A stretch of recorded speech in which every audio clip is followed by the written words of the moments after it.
Mainit na balita, naghain ng ethics complaint ang ilang women's rights advocate laban kay Congressman Bong Suntay. May ulat on the spot si Tina Panganiban Perez. Tina? Rafi, formal na naghain ng ethics complaint laban kay Quezon City Representative Bong Suntay ang ilang women's rights advocates sa House Committee on Ethics ngayong umaga. Ito'y kaugnay ng mga tinawag nilang sexist at macho statement ni Suntay laban sa mga kababaihan sa isang pulong ng House Committee on Justice. Sabi ni dating Gabriela Representative Lisa Masa na isa sa mga naghain ng reklamo, walang lugar ang mga pahayag ni Suntay, lalo pat opisyal ito ng pamahalaan at dapat itong madisiplina ng Kamara. Humingi na ng dispensa si Suntay kahapon pero pinanindigan nito ang kanyang mga pahayag. Ayon kay Masa, mukha naman daw na hindi sincero si Suntay dahil hindi rin ito binawi ang kanyang mga sinabi.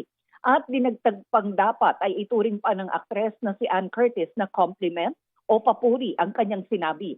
Nang tanungin ko anong parusa ang gusto niya para kay Suntay, sinabi ni Masa na ayaw niyang pangunahan ng Kamara pero pwede raw ipataw ang suspension, multa o community service.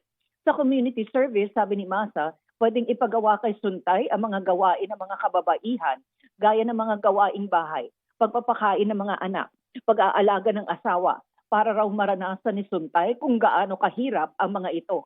Hindi kasama sa reklamo si Gabriela Representative Sara Elago dahil ayon sa kanya na i-refer na ng plenaryo ang issue sa House Committee on Ethics kahapon. Pero isinusulong ni Elago na maisama sa bawal bastos law ang mga government official.